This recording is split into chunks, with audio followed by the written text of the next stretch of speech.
What is good, Laker family? It's your man Frankie back up in the building for another edition of Lakers React, where each week we come through sharing how you feel about the purple and gold.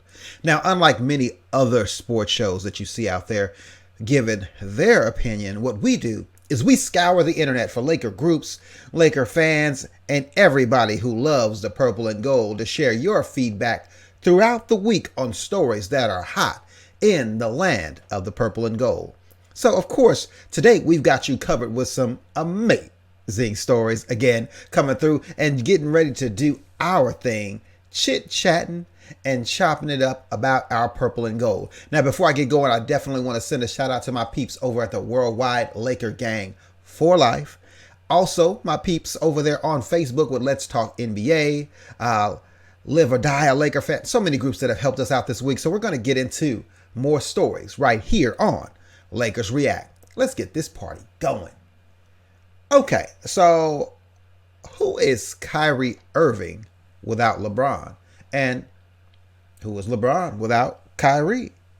Now, this is a definite post that caught my attention and got some good feedback from the land of fans around the purple and gold. Kicking things off with my man Jeffrey Collins saying, "You always got an excuse." Talking to Mike Murray, the guy who posted the comment. Cleveland was trash with Kyrie. LeBron made him and them better and still didn't step on his toes. He left and didn't do better because his team still lost to LeBron. Now he had another team that wasn't that bad. Just admit he not a good leader and hold the ball way too long. And don't get his team involved enough because he want to be the hero and stuff. Well, he definitely didn't say stuff. LeBron was his way to a championship. Unless KD come back and lead the team a ship, Kyrie ain't winning nothing else. Now, that's interesting there because, of course, in the state the Nets are in now, there is no way they are winning a championship. And who knows when Kevin does come back, what condition he will return in and whether his health will be an issue there as well.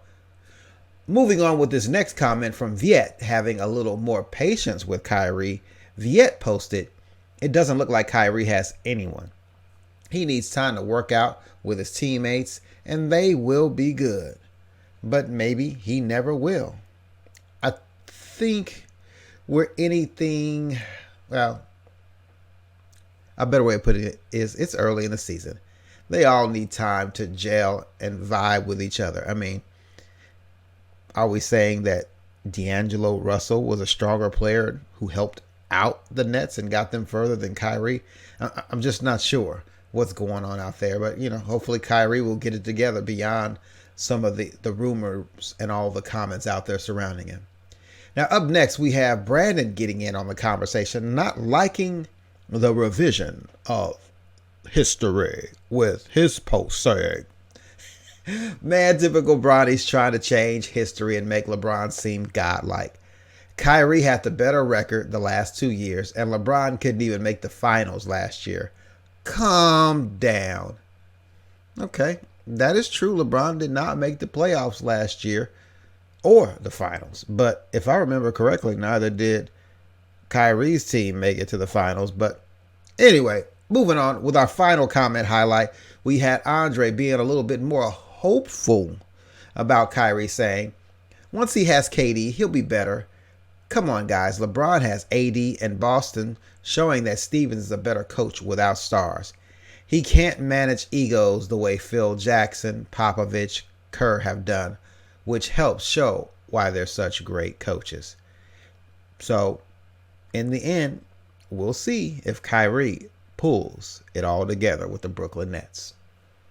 Now, checking out Laker news in the NBA History Chronicles, this week LeBron James set a record for a triple-double against every team in the NBA.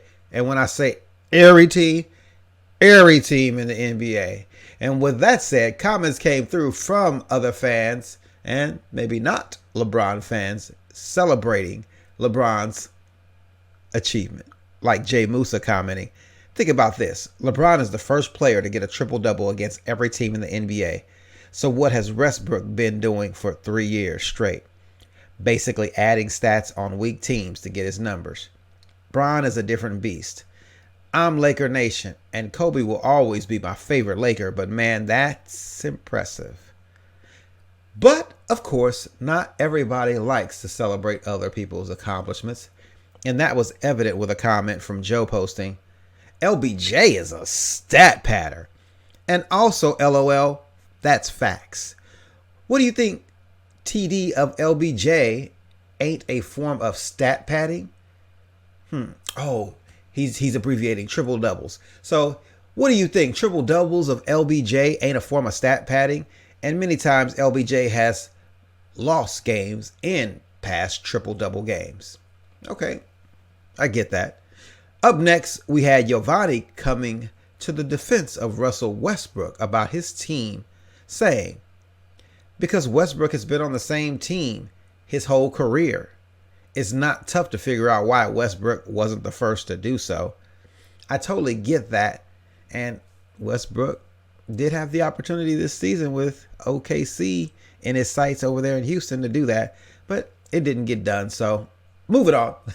We had another member of the Let's Talk NBA group with Quate posting, and it took LeBron how many years to get it when he been in the league longer? 16 years? Well, either way, not everybody is going to be happy for the success of others. Of course, being a Lakers fan and a fan of the game overall, congratulations, LeBron, on your record-setting feat here from Lakers React. Now, as of late, when the Los Angeles Lakers don't do well or struggle, at certain points during the game, fans and critics alike always look for somebody to blame. And unfortunately for Kentavious Caldwell-Pope, he has been the scapegoat for many Los Angeles Laker losses. Now, that is where KCP has dealt with being frustrated with the fan base, but also bounced back with a couple of recent positive games. Now, taking a look at his gameplay, we had Mikey Rojas commenting in the Born a Lakers Fan, Die a Lakers Fan group on Facebook saying, props to KCP for stepping up and playing well these last few games. If we can acknowledge his poor play, we got to give credit when he steps up and plays well also.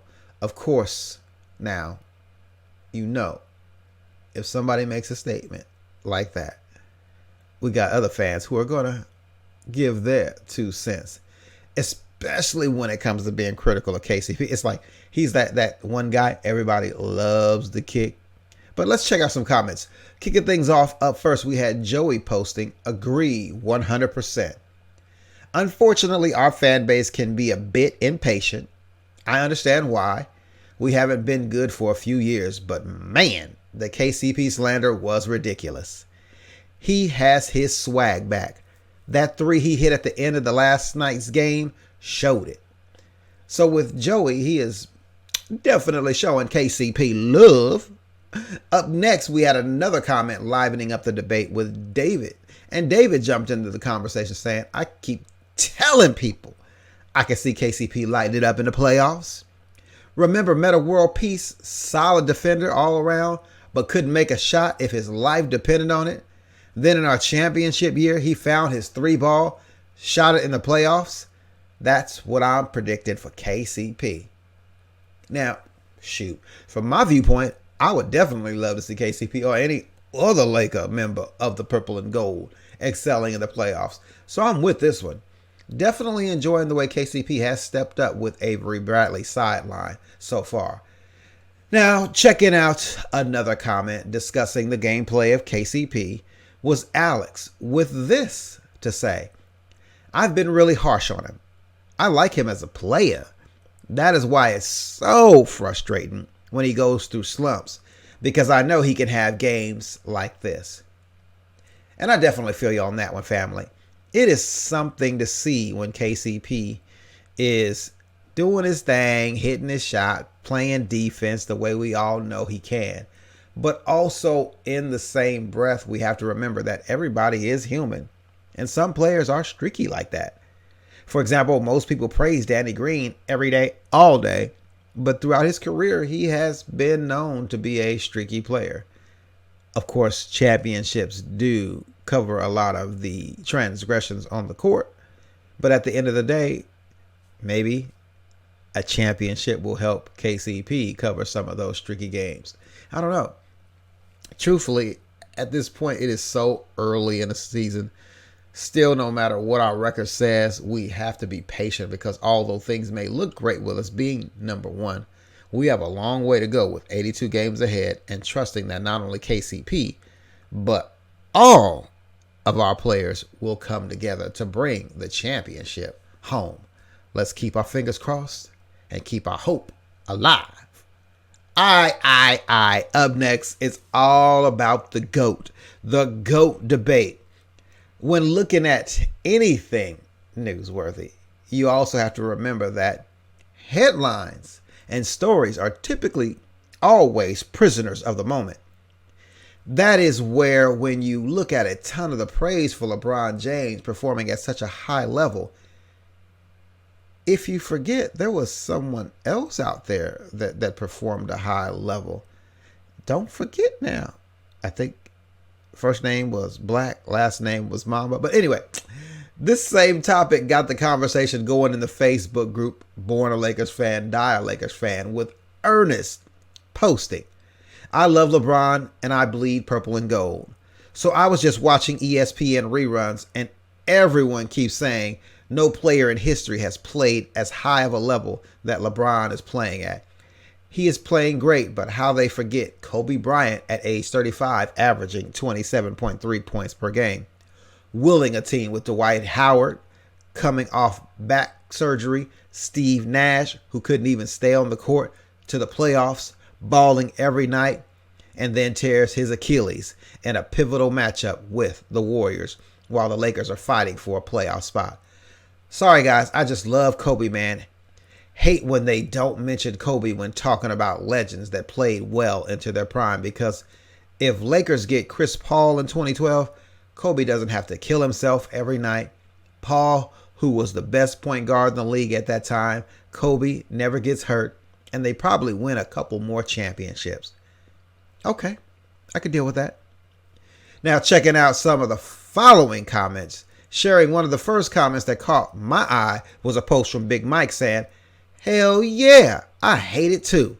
Laker fans, we are not supposed to compare our Laker brethren. Honestly, I never liked LeBron, but now I do because he's a Laker player. Hashtag bleed purple and gold since 1989. That's cool, dog. And this is what I definitely get, because no matter what we said or what we see or how the players play, we should support our brothers in the purple and gold. Now, up next, we had Henry with a few words about the Black Mamba saying, I'm a die-hard Lakers fan, but not really a Kobe guy. But I say no one works harder than Kobe. From day one till he retired, he was a real deal Laker, and he is on the list with Magic and the crew.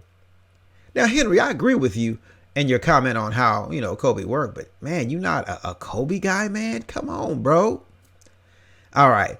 Up next, we had Brian posting, here's the truth. The hate Kobe. This new generation needs to justify everything with stats for ego as well as contract negotiations. But the Black Mamba has something there is no stat for. We used to call it the intangibles. That thing you just couldn't put your finger on. Kobe possesses a leadership style that is efficient, effective, and not popular or not based on popular opinion or results. To admit Kobe is the GOAT, the Don Mega, is to say that stats don't matter as much as a younger player tends to think. Stats are the participation awards used to discredit ownership of his 5 rings. And on that note, we are getting ready to wrap up Lakers React. It's been a pleasure hanging with y'all, and we'll see you next time for more hot Los Angeles Lakers news.